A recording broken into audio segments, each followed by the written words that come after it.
Hey, listeners, before we get started, can I let you in on something? This episode on the Gospels is one of our classic presentations, and I think it's right on target for what's coming next. We're heading into a fresh season on the New Testament, starting with Matthew. So think of this as the perfect warm-up.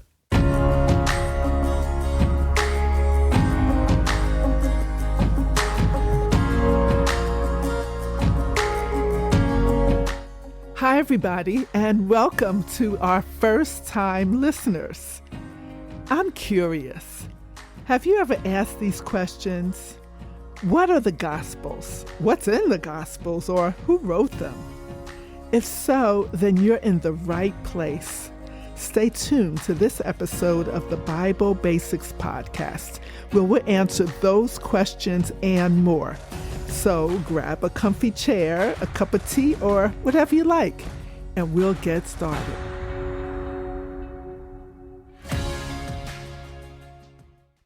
Well, welcome everyone. I'm your host, Jackie Adewale, and this is the Bible Basics Podcast, where weekly we break down the Bible into understandable, bite-sized chunks. Hey everyone. Today, we're diving into one of the most captivating parts of the Bible, the Gospels. If you're new to the Bible, this is a great place to start.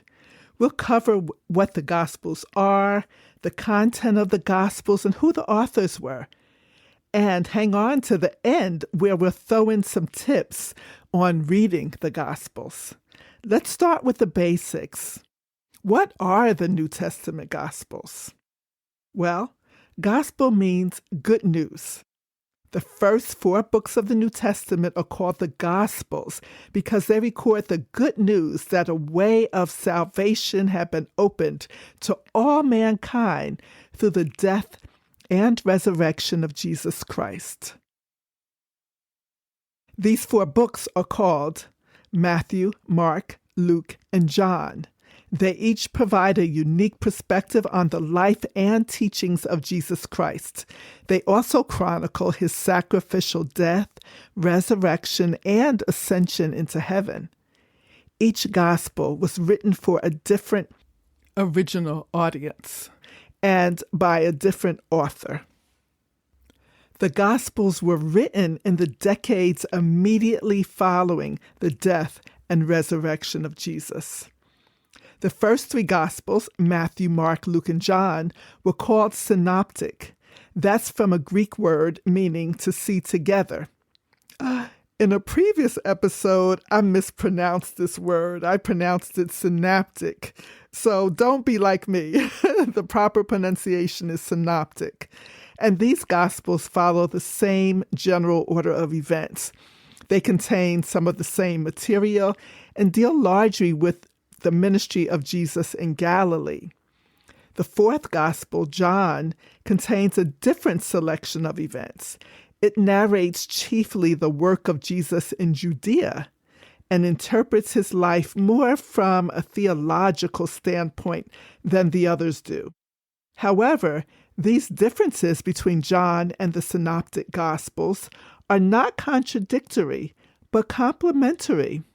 They make up a comprehensive record of the redemptive ministry of Jesus Christ. Let's look a little more at what's in the Gospels. They contain various types of material. Some of these are specific to particular Gospels. For example, hymns are found only in Luke and John. Genealogies are only in Matthew and Luke. Other types of material, however, are found in most or all of the Gospels. There are parables. More than 40 parables of Jesus are included in the Gospels of Matthew, Mark, and Luke. All 4 Gospels contain multiple accounts of Jesus working miracles. These are called miracle stories, and sometimes they're referred to as signs. They're pronouncement stories. All 4 of the Gospels contain examples of what scholars call pronouncement stories. These are sayings that help you remember something Jesus said. For example, a story about Jesus' opponents trying to trap him serves to set up this memorable saying: "Give back to Caesar what is Caesar's, and to God what is God's." That's in Matthew 22:15 through 22, as well as in Mark and Luke. Their passion and resurrection narratives. All four Gospels conclude with an extended account of Jesus' arrest, trial, crucifixion, burial, and resurrection. In each Gospel, this portion of the story is treated with more intense detail than any other portion, and the pace of the narrative slows to the point where the readers receive an almost hour-by-hour account of what's happening.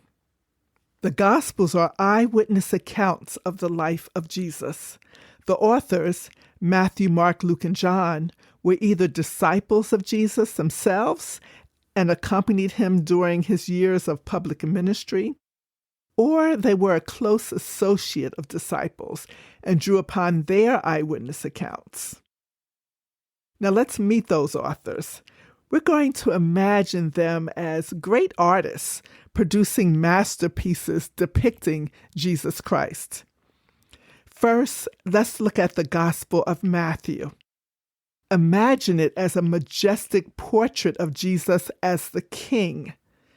The artist is Matthew, a tax collector turned disciple.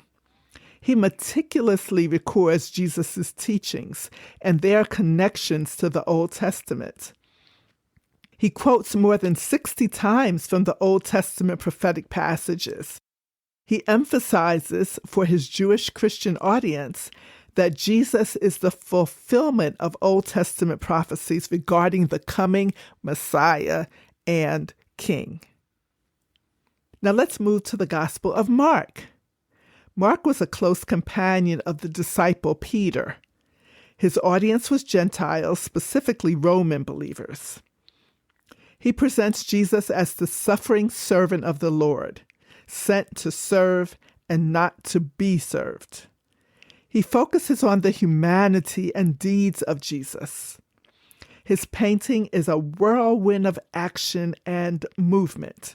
It's as if he's capturing Jesus on the go, performing miracles and spreading the message at lightning speed. In Mark, you'll witness the thrilling moments of Jesus calming the storm, feeding the multitude with a few loaves and fish, and many more action-packed scenes. When reading Mark in the King James Version, I felt like I needed to slow down and catch my breath. With rapid-fire action, he calls disciples, drives out demons, and heals the sick. In the King James Version, almost every sentence begins with "and." And then there are 41 times he begins with "and immediately." And 25 times he begins with "and again." Next, check out the Gospel of Luke. Picture this as a detailed narrative mural. Luke, the physician, is all about precision and storytelling. He's like an artist with an eye for detail. He describes Jesus as Son of Man. His gospel is particularly known for its attention to human stories. He introduces us to the parables like the Good Samaritan and the prodigal son. He emphasizes Jesus' compassion for Gentiles, Samaritans, women, children, tax collectors, sinners, and others regarded as outcasts in Israel. Luke emphasizes the story of salvation with its promised inclusion of the Gentiles. Luke was a frequent companion of the Apostle Paul. He was the only Gentile author in the Bible and also the author of the book of Acts. He wrote this gospel for other Gentiles. Lastly, we focus on John's gospel. Picture his painting as a serene and spiritual masterpiece. John, the beloved disciple, one of Jesus' closest friends, he is the most theological of the Gospels.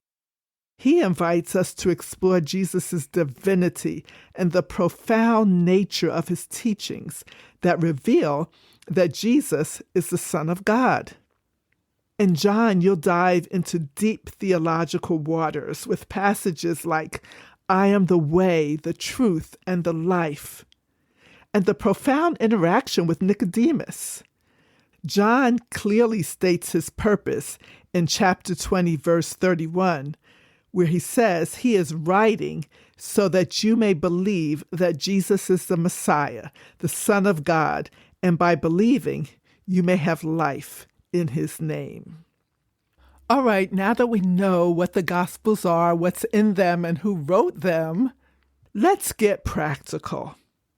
How should you approach reading the Gospels? Here are a few tips.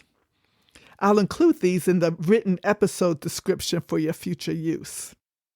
First, start with one. Don't feel like you'd have to read all 4 Gospels at once. Maybe start with the Gospel of Mark, which is the shortest and easiest to follow.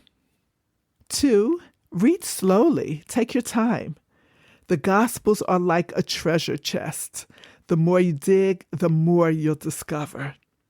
3, ask questions. As you read, ask questions like the ones I'm going to share. They'll help you keep the purpose and audience of the Gospels in mind. First, what's happening in the passage? Then who is Jesus talking to? This is essential. Is he talking to the disciples, his enemies, a massive crowd? And what is Jesus teaching? And what does Jesus say about himself? What does Jesus say about God? How does Jesus respond to different situations? What does Jesus tell people to do? And what can I learn about Jesus from a given passage? After considering these questions, ask yourself then how this applies to your life. The Gospels, the good news of Jesus. Matthew describes the prophesied coming one as king. Mark presents him as the suffering servant. Luke as the Son of Man, and John as Son of God. Together, they paint a 4-fold portrait of one who is the Savior and Redeemer. However much the 4 Gospels may differ in approach and detail, together they communicate the life and message of Jesus Christ. Well, we've covered a lot today, but remember, you don't have to be a Bible expert to start reading and enjoying the Gospels. Jump on in.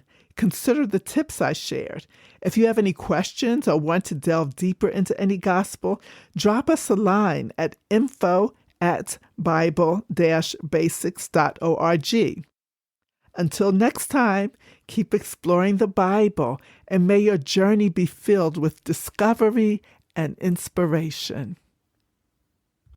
Thank you for tuning in. If this has been beneficial to you, please share it with others, subscribe or follow. And all of you Apple Podcast listeners, drop us a review.